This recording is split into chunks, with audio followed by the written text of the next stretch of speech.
तो आजकल wedding season है जी, शादियाँ ज़ोरों शोर से जा रही हैं, तो मेरे पास ब्राइडल शावर केक के काफ़ी ऑर्डर आ रहे थे, तो मैंने सोचा चलें आज एक केक की रेसिपी मैं अपनी यूट्यूब फैमिली के साथ भी शेयर कर दूँ, ताकि आप लोग भी ब्राइडल शावर के लिए अगर केक रेडी करना चाह रहे हैं घर पे, तो ये वीडियो आपके लिए बहुत हेल्पफुल साबित होगी, क्योंकि छोटे-छोटे पॉइंट्स हैं जो पूरी वीडियो के दौरान मैं आपके साथ शेयर करूँगी और आप इज़िली ब्राइडल शावर का ये केक जो है घर पे आसानी से तैयार कर सकते हैं। तो लिहाज़ा रेसिपी को फुल वॉच कीजिएगा, स्किप मत कीजिएगा, ताकि सारे पॉइंट्स आपके क्लियर हो जाएँ और आप इज़िली ऐसा केक जो है घर पे बना सकें। तो सबसे पहले हम इसके लिए केक स्पंज तैयार करेंगे। तो चलिए जी, केक स्पंज पहले तैयार कर लेते हैं। जी, रेसिपी स्टार्ट करते हैं। तो इसके लिए सबसे पहले आपने 1 अदद पतीला जो है उसे चूल्हे पे रख देना है, मीडियम फ्लेम पे गर्म होने के लिए। अच्छा, यहाँ पे देखिए पतीले के अंदर आपने कोई सी भी चीज़ एज़ अ स्टैंड यूज़ कर लेनी है। मैंने यहाँ पे जैसे ये छानना जो है इसे एज़ अ स्टैंड यूज़ करती हूँ और 2 मोल्ड मेरे एट अ टाइम एक पतीले के अंदर आ जाते हैं। आप चाहें पतीला अपने मोल्ड के साइज़ के हिसाब से बड़ा, छोटा, दरमियाना सेलेक्ट कर सकते हैं। तो यहाँ पे देखिए ये दोनों मोल्ड सेम साइज़ के हैं और दोनों सेम टाइम में एक जगह पे रख के बेक हो सकते हैं। मतलब ये है कि मैं एक पतीले के अंदर एक वक़्त में 4 पाउंड तक जो केक है वो बेक कर सकती हूँ। अगर मैं 4 मोल्ड भी रखना चाहूँ तो इस पे ईज़िली रखे जा सकते हैं। लेकिन आज मैं आपको बताऊँगी कि किस तरह से आप 2 पाउंड का वनीला केक स्पंज तैयार करेंगे इस देगचे के अंदर। यहाँ पे देखिए पतीले को मैंने प्री हीट होने के लिए चूल्हे पे छोड़ दिया है। मोल्ड को मैंने रख के चेक कर लिया है कि वो बिल्कुल परफेक्ट हैं पतीले के साइज़ के हिसाब से। अब यहाँ पे मैंने 2 अदद बटर पेपर थे, उनकी मैंने कटिंग कर ली है अपने मोल्ड के साइज़ के हिसाब से। तो 6 इंच के ये 2 मोल्ड थे। थोड़ा-सा ऑयल डाल के इनको मैं ग्रीस कर लूँगी और बटर पेपर लगा के सबसे पहले मैं मोल्ड को रेडी करके एक साइड पे रख दूँगी। तो जब भी आपने केक बनाना है तो ये 2 स्टेप आपने सबसे पहले करने हैं। नंबर 1, आपने पतीला जो है 1 अदद उसे चूल्हे पे मीडियम आँच पे रख देना है प्री हीट होने के लिए और दूसरे नंबर पे आपने अपने मोल्ड को ग्रीस करके बटर पेपर लगा के इनको रेडी करके आपने एक साइड पे रख लेना है। वीडियो को कंप्लीट वॉच कीजिएगा। छोटे-छोटे टिप्स और छोटे-छोटे पॉइंट्स हैं जो पूरी वीडियो के दौरान मैं आपके साथ शेयर करूँगी। तो पहली बार बनाने पर भी आपकी रेसिपी कभी फेल नहीं होगी, 100% परफेक्ट बन के तैयार होगी। तो उसके लिए सबसे पहले देखिए मोल्ड को मैंने अच्छे से ग्रीस किया है। ग्रीस करने के बाद इसके अंदर बटर पेपर लगाया है बेस में और बटर पेपर के ऊपर भी आपने ऑयल लाज़मी लगाना है।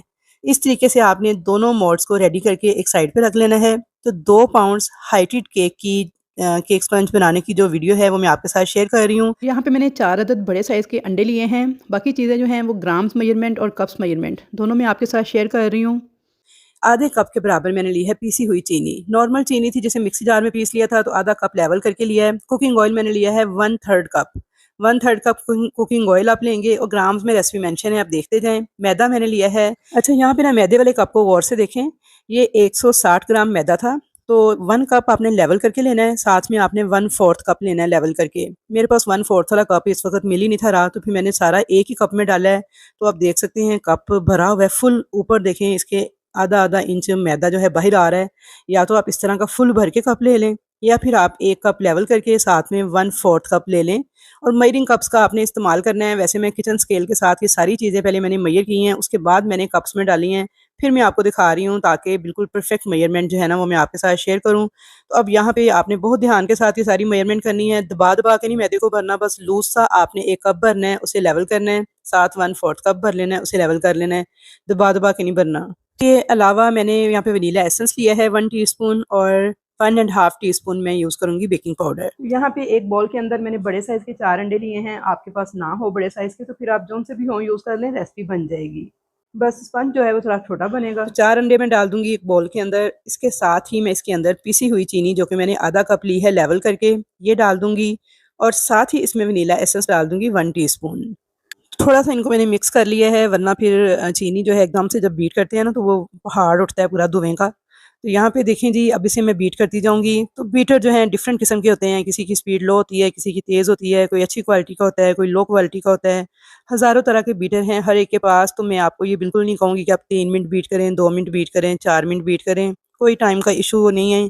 आपने बस ये देखना है कि आपके अंडे प्रॉपर बीट होने चाहिए। अब प्रॉपर कैसे बीट करते हैं, तो इसके लिए आपको मैं आज बड़ी अहम टिप बताऊँगी। तो यकीन करें कि बहुत से लोगों के ना केक स्पंज सिर्फ़ इसलिए सही नहीं बनते क्योंकि वो अंडों को ही ठीक से बीट नहीं करते और यही वजह है कि केक में से अंडे की स्मेल आती है कि जब अंडे प्रॉपर बीट नहीं होते, फिर वो स्मेल देते हैं। अब मेरे पास बहुत सारे स्टूडेंट्स आते हैं जो उनसे उनमें से कुछ ऐसे भी हैं जो अंडों को बस इतना जब बीट कर लेते हैं तो कहते हैं जी बीट हो गए हैं, क्योंकि देखें झाग झाग बन गई है, लाइट हो गए हैं, थोड़े फ्लफी हो गए हैं और फूल गए हैं। तो देखें जैसे मैं बैटर उठा रही हूँ ना, पानी की तरह पतला बैटर नीचे गिर रहा है, तो इसका मतलब है कि अंडे बिल्कुल भी बीट नहीं हुए, सिर्फ आपको देखने में लग रहे हैं। जितने हमें चाहिए थे केक के लिए उतने बीट नहीं हुए।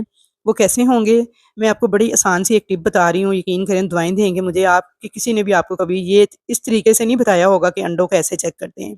यहाँ पे देखिए मैंने अंडों को थोड़ा और बीट किया है। बीटर के साथ मैं उठा के गिरा रही हूँ तो पानी की तरह पतला बैटर था, फ़ौरन नीचे गिरता जा रहा है और गायब होता जा रहा है। फिर मैं इसे और बीट कर रही हूँ। ये मैं आपको तरीका बता रही हूँ कि आपने इस तरह से चेक करके अंडों को बीट करना है, तो कभी भी आपकी रेसिपी फेल नहीं होगी। अब यहाँ पे देखिए मैंने अंडों को मज़ीद बीट किया है। अब देखिए अंडे बिल्कुल जहाँ की तरह फ्लफ़ी हो गए हैं और अब मैं बैटर उठा के गिरा रही हूँ, लाइनें बना रही हूँ। तो देखें ये लाइनें जो है ना 1 आधे सेकंड के लिए स्टे कर रही हैं, फ़ौरन से गायब नहीं हो रही हैं। तो बस आपकी लाइनें जो हैं जब स्टे करने लग जाएँ सरफेस पे, तो समझिए आपके अंडे जो हैं प्रॉपर बीट हो चुके हैं। अब आपने इससे ज़्यादा बीटिंग नहीं करनी। अब आपने डालना है इसके अंदर कुकिंग ऑयल और डिफरेंट जगहों पे थोड़ा-थोड़ा करके ऐड करते जाना है और लो स्पीड पे बीटर को डिफरेंट जगहों पे आपने चलाते हुए इसे मिक्स करना है। सिर्फ 1 से 2 सेकंड आपने बीटर चलाना है और ऑयल को मिक्स कर लेना है। ऑयल डालने के बाद आपने बहुत ज़्यादा बीटर नहीं चलाना। तो अब हम इसके ऊपर रख देंगे 1 अदद छलनी और मैदा। यहाँ पे फिर गौर से देख लें, फुल भर के मैंने कप लिया है जो कि 160 ग्राम के बराबर है। ये डाल देंगे, इसके ऊपर डाल देंगे baking powder 1 and half teaspoon. Level करके आपने टीस्पून के साथ इस तरह से बेकिंग पाउडर डालना है। तो 1.5 चाय का चम्मच आपने ये डाल देना है। बेकिंग सोडा नहीं, बेकिंग पाउडर डालना है। बेकिंग सोडा, बेकिंग पाउडर दोनों टोटली डिफरेंट चीज़ें हैं। तो बहुत सारे लोग ना यहाँ पे भी गड़बड़ कर देते हैं कि बेकिंग सोडा, मीठा सोडा जो होता है, जो चने वगैरह गलाने के लिए हम यूज़ करते हैं ना, वो डाल देते हैं केक में और फिर कहते हैं जी हमारा केक कड़वा बना था, इसका टेस्ट अच्छा नहीं आया था। तो उसकी रीज़न ये होती है कि आपने बेकिंग सोडा डाला होता है। तो बेकिंग पाउडर यूज़ करना है। अब देखिए मैंने मिक्स करके छलनी के ऊपर थोड़ा-सा मैदा जो होता है छानते हुए डाल दिया है और 1 से 1.5 टेबल स्पून मैंने दूध भी इसके ऊपर ही इस तरह से डाल दिया है। अब मैं स्पैचुला के साथ इसकी मिक्सिंग करूँगी, तो मिक्सिंग करते हुए आप गौर से देखते जाएँ मेरे हाथों की तरफ कि आपने डायरेक्शन एक ही रखनी है, बिल्कुल हल्के हाथों के साथ मिक्सिंग करनी है। उल्टा-सीधा नहीं चमचे को घुमाना, ना ही तेज़-तेज़ फेंटे लगाने हैं, सारा ये फ़ॉर्म टूट जाएगा अंडों का। जब अंडों का फ़ॉर्म टूट जाएगा तो केक कभी भी फूलेगा नहीं, सॉफ्ट एंड स्पंजी नहीं बनेगा, बल्कि रबड़ की तरह का ना एक बैठा हुआ स्पंज बनेगा। तो बस बिल्कुल हल्के हाथों के साथ आपने इस तरह से स्पैचुला को घुमाना है, बेस तक लेके जाना है, क्योंकि अक्सर मैदा बेस में बैठ जाता है। और जैसे ही आपको मैदा नज़र आना बंद हो जाए तो बस आपने रोक देना है, ओवर मिक्सिंग नहीं करनी, उससे भी केक बैठ जाता है। देखिए अब थोड़ा-सा मैदा मैंने और ऐड किया है, तो 2 से 3 बैचेज़ के अंदर आपने मैदा ऐड करना है छानते हुए। एक ही दफ़ा सारा नहीं ऐड कर देना, उससे क्या होगा गुठलियाँ बन जाएँगी, उन गुठलियों को ख़त्म करने के लिए फिर आप लोग मिक्सिंग करेंगे और जब गुठलियाँ ख़त्म नहीं होंगी तो फिर आप ओवर मिक्सिंग करेंगे। मतलब ये कि आप सारा स्पंज कौन-सा ये हमने बनाया है ना फ़ॉर्म अंडे का, ये सारा तोड़ देंगे मिक्सिंग करते-करते, तो फिर केक आपका ठीक नहीं बनेगा। आपने इस तरह से 2 से 3 बैचेज़ के अंदर छानते हुए थोड़ा-थोड़ा करके इसको ऐड करते जाना है। ऊपर आपने 1 से डेढ़ टीस्पून दूध डालते जाना है और मिक्स करते जाना है। टोटल 2 से ढाई टेबल स्पून दूध था जो कि मैंने यूज़ किया है, इस तरह से डाल के। और यहाँ पे देखिए ये आखिरी बैच मैंने ऐड कर दिया है छानते हुए मैदे का और बेकिंग पाउडर का, जो मिक्स करके हमने रखा था। और इसे हुए भी थोड़ा-सा दूध देखिए मैंने मज़ीद डाला है इसके ऊपर 1 से डेढ़ टीस्पून के बराबर और मिक्सिंग कर ली है। अच्छा, दूध भी नॉर्मल टेम्परेचर पे होना चाहिए, अंडे भी रूम टेम्परेचर पे होने चाहिए। कोई भी चीज़ आपने फ्रिज की रखी हुई ठंडी या गर्म इस्तेमाल नहीं करनी, बिल्कुल नॉर्मल रूम टेम्परेचर वाली सारी चीज़ें इस्तेमाल करनी हैं। अगर आपको लगे कि अंडे फ्रिज में रखे हुए हैं, ठंडे हैं, तो उसे 1-2 घंटे पहले निकाल के फ्रिज से बाहर रखें ताकि वो नॉर्मल टेम्परेचर पे आ जाएँ, फिर आप केक बनाना स्टार्ट करें। यहाँ पे देखें जी, ये आखिरी बैच ऐड कर दिया था मैंने, मिक्सिंग हो गई है हमारी, मैदा नज़र आना बंद हो गया है, तो बस स्टॉप कर देंगे, ओवर मिक्सिंग हरगिज़ नहीं करनी। और अच्छी तरह किनारे-शिनारे सारे साफ़ कर लेने हैं आपने, ताकि मैदा वगैरह सब कुछ जो है वो प्रॉपर मिक्स हो जाए। और ये इसकी फाइनल कंसिस्टेंसी होनी चाहिए। यहाँ पे आप देख लें रिबन फॉर्म में जब ये आ जाए, अब आपने इसे डालना है मोल्ड्स के अंदर। अच्छा, मैंने यहाँ पे 2 मोल्ड यूज़ किए हैं। मैं हमेशा जब भी हाइटेड केक बनाती हूँ तो मैं इसके लिए 2 मोल्ड यूज़ करती हूँ। एक तो इससे बेकिंग टाइम कम हो जाता है और दूसरा इससे केक के ना बहुत ज़्यादा यानी कि फूल के जब 2 स्पंज तैयार होते हैं तो केक की हाइट बड़ी अच्छी आती है। तो यहाँ पे आप देख सकते हैं कि मैंने 2 मोल्ड्स के अंदर ना इक्वल अंदाज़े के साथ आधा-आधा करके बैटर ऐड कर दी है। तो अगर आप 1 पाउंड का केक बना रहे हैं, तो फिर आप 2 अंडों के साथ इस रेसिपी को ट्राई करेंगे। अगर आप बना रहे हैं 2 पाउंड का, तो फिर 4 अंडों के साथ और बाकी सारी चीज़ों को भी आपने हाफ़ कर लेना है। ये अब थोड़ा-सा आपने दिमाग लड़ाना है और इस रेसिपी को हाफ़ खुद कर लेना है। मैंने यहाँ पे 2 पाउंड की रेसिपी आपको बता दी है। 2 मोल्ड्स के अंदर इस तरह से आधा-आधा करके मैंने बैटर ऐड कर दिया था। और देखिए यहाँ पे बिल्कुल साफ़ कर लेना है अपनी तमाम चीज़ों को, क्योंकि ग्राम्स में हमारी पूरी-पूरी मेज़रमेंट है, तो कोई भी चीज़ ऊपर-नीचे नहीं होनी चाहिए। थोड़ा सा इनको टैप टैप कर लेंगे। और पतीला जो है ना, इस वक्त उसे 20 से 25 मिनट हो चुके थे चूल्हे पे रखे हुए, और तेज़ गरम, फुल तेज़ गरम होना चाहिए पतीले को। इतना तेज़ गरम होना चाहिए कि जब आप उसके पास जाए ना, आप ढक्कन हटाएं तो आपके मुंह को लो पड़नी चाहिए। आपको पता चलना चाहिए कि इसके अंदर से सेक निकल रहा है, ये फुल तेज़ तप चुका है। इतना तेज़ गरम आपका पतीला होना चाहिए। फिर आपने इसके अंदर इन दोनों केक मोल्ड्स को रख देना है इस तरह से, और इसे फ़ौरन से कवर कर देना है। ऊपर कोई हैवी चीज़ रख देनी है आपने, ताकि थोड़ा एयर टाइट हो जाए। और नीचे आपने फ्लेम कितना कर देना है, जैसे चावलों को दम लगाते हैं ना, उससे 1 नंबर तेज़। बिल्कुल दम वाला फ्लेम नहीं करना आपने, बल्कि आपने थोड़ा-सा तेज़ फ्लेम करना है, और इसे कवर करके आपने 30 मिनट के लिए छोड़ देना है। तो यहाँ पे ना मेरा कुकिंग रेंज है, मुझे नीचे से दिखाने में थोड़ा मसला हो रहा है, तो मैं बड़ी मुश्किल के साथ आपको फ्लेम दिखा रही हूँ। तो ये देखें, इतना फ्लेम रखना है आपने। तो 23 मिनट के बाद इसको चेक कर लेंगे, तो यहाँ पे 30 मिनट हो गए थे। तो जनाब इसे हमने खोला है, और देखने में ना मुझे शक्ल से तो ऐसे लग रहा था जैसे केक कच्चे हैं, लेकिन कलर वगैरह ऊपर इतना को ख़ास नहीं आया था। लेकिन जब मैंने इसके अंदर ये देखिए टूथपिक से या आपने इस तरह केक टेस्टर को इंसर्ट करके चेक किया है ना, तो बिल्कुल क्लियर आई है। इसका मतलब है केक तो हमारा पक चुका है। तो इसलिए आपने कलर शलर पे नहीं जाना, ज़रूरी नहीं कि हर बार कलर आए आपका। कलर ना भी आए तो केक को आपने चेक करना है, पक गया है तो बस निकाल लेना है। और अगर टूथपिक के साथ कोई चीज़ आपको गीली-गीली सी चिपकी हुई फ़ील हो, तो आपने 5-10 मिनट मज़ीद बेक कर लेना है। तो यहाँ पे आप देख सकते हैं बिल्कुल क्लियर थी मेरी जो टूथपिक थी या जो केक टेस्टर था। तो अब मैंने इनको निकाल के किचन काउंटर पे छोड़ दिया था आधे घंटे के लिए, ताकि ये ठंडे हो जाएँ। यहाँ पे हमारे केक ठंडे हो चुके थे। छुरी के साथ इस तरह किनारों से आपने इनको फ्री करना है पहले। एक दफ़ा छुरी को अच्छे से घुमा देना है चारों तरफ। उसके बाद आपने इसको उल्टा करना है, हल्का-सा पीछे से टैप करेंगे तो ये देखिए जी, ये केक डीमोल्ड हो गया है। और केक को हमेशा आपने ठंडा करके डीमोल्ड करना है, कभी भी गरम-गरम केक को डीमोल्ड करने की कोशिश नहीं करनी, वरना केक स्पंज आपका टूट जाएगा। और अब इसका बटर पेपर उतार देंगे बैक साइड से, तो माशाल्लाह से आप इसकी सॉफ्टनेस चेक करें। इतना शानदार, इतना टेस्टी केक स्पंज बन के तैयार होता है ना। मेरे कस्टमर्स का बहुत अच्छा फीडबैक आया था जिनका मैंने ये केक ऑर्डर डिलीवर किया था। इसके कि हाइटेड केक बनाने के लिए आपने स्पंज किस तरह से बेक करना है 2 मोल्ड्स के अंदर डाल के। तो आई होप कि यहाँ तक आपको बहुत अच्छे से समझ आ गई होगी कि आपने हाइटेड केक के लिए स्पंज कैसे 2 मोल्ड्स में डाल के बेक करना है। वीडियो अगर इस स्टेज पे ज़रा भी अच्छी लग रही है तो जल्दी से वीडियो को लाइक करें, ज़्यादा से ज़्यादा शेयर करें, और कमेंट करके बताएं कि कैसी लग रही है आपको मेरी आज की ये रेसिपी। तो इंशाल्लाह ताला बहुत पसंद आएगी, और बहुत ईज़िली आप इसको तैयार कर पाएंगे अगर आप इसके तमाम स्टेप्स को कंप्लीट फ़ॉलो करेंगे। ये वादा है मेरा आपसे।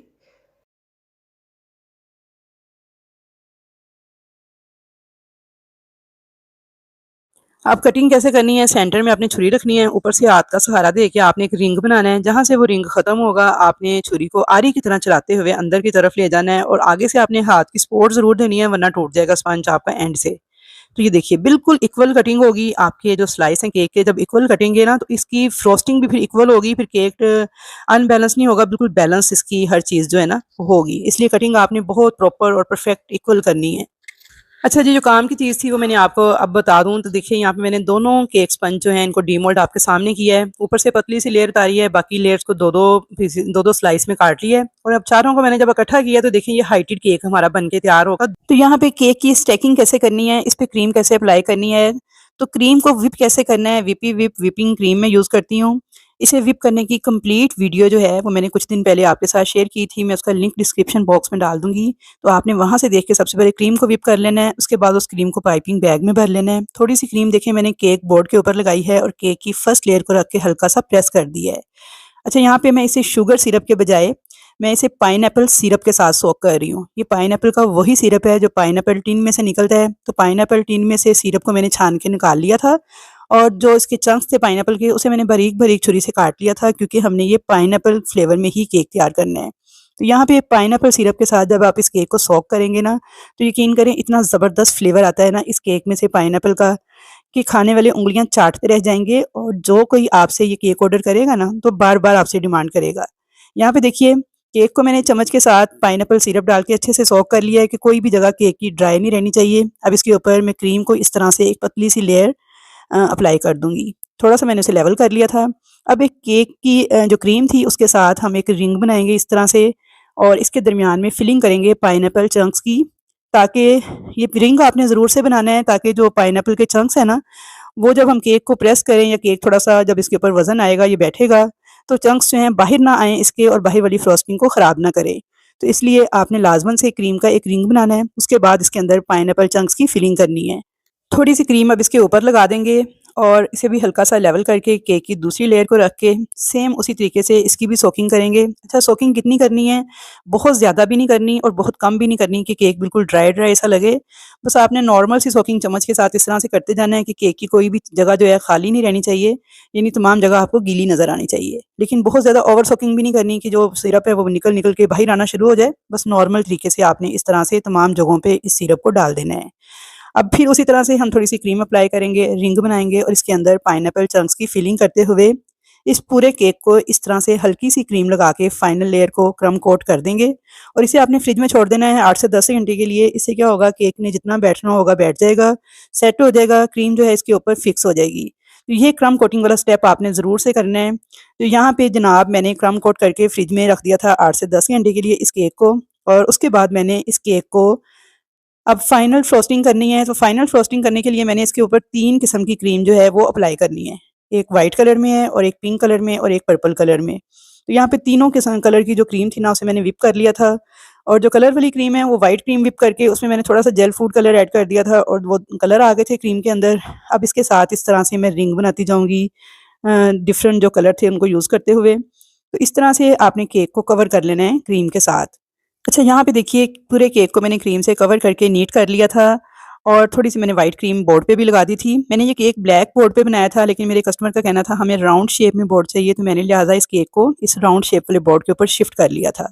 वो स्टेप मैंने आपको नहीं दिखाया, लेकिन ये है कि आप पहले ही राउंड बोर्ड यूज़ कर लीजिएगा।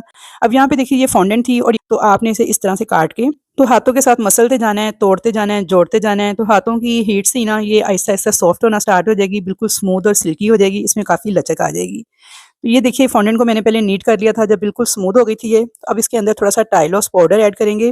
टाइलोस पाउडर डालने से क्या होता है कि फॉन्डेंट थोड़ी-सी हार्ड होती है, अपनी शेप जल्दी होल्ड कर लेती है। तो इसलिए आपने ये टाइलोस पाउडर, जिसको सीएमसी पाउडर भी कहते हैं, ये ज़रूर ऐड करना है, बिल्कुल 2 से 3 चुटकी के बराबर। और इसमें थोड़ा-सा जेल फूड कलर, जिस कलर के भी आपको टॉपर तैयार करने हैं, वो आपने ऐड कर लेने हैं। मैंने हल्का-सा देखें इन्हें कॉर्नफ्लोर लगाया ताकि ये हाथों को चिपके नहीं, और अब इसके अंदर मैंने पिंक जेल फूड कलर और इसी तरह से दूसरा मैंने पर्पल जेल फूड कलर डाल के तो इस फॉन्डेंट को डाई कर लिया था। तो फॉन्डेंट से रिलेटेड कंप्लीट वीडियो मैंने एक शेयर की हुई है, उसका भी मैं लिंक डिस्क्रिप्शन में डाल दूँगी, तो आप उस वीडियो को ज़रूर वॉच कीजिएगा, तो आपको समझ आ जाएगी कि ये क्या चीज़ होती है, कहाँ से मिलती है।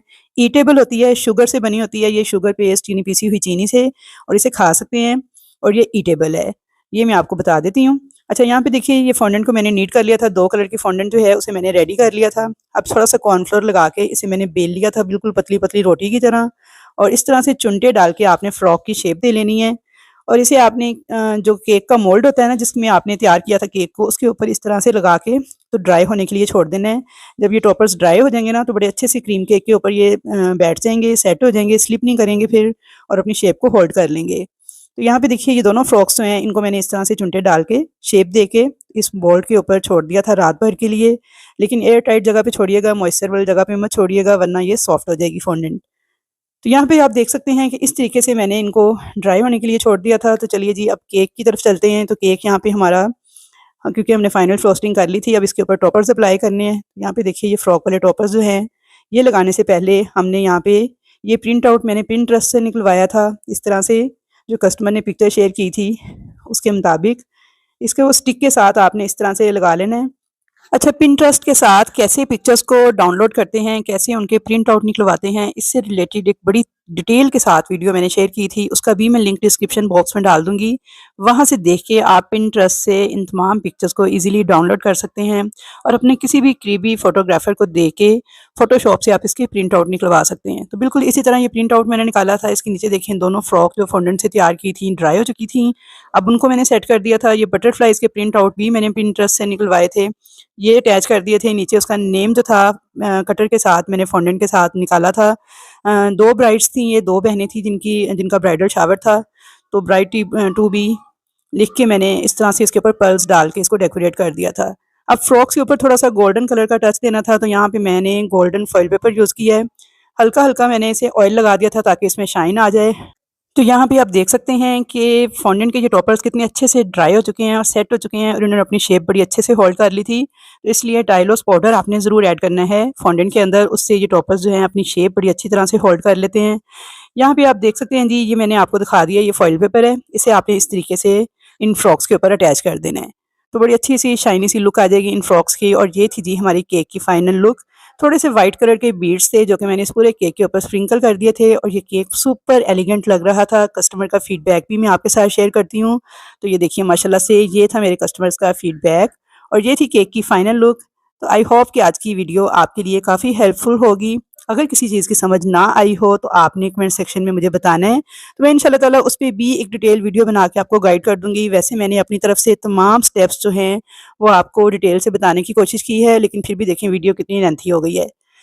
वीडियो अगर अच्छी लगी है तो जल्दी से लाइक करें, शेयर करें, चैनल को सब्सक्राइब कर लें और अच्छा सा एक कमेंट करके बताएँ कि कैसी लगी आपको मेरी आज की ये वीडियो। अल्लाह हाफ़िज़।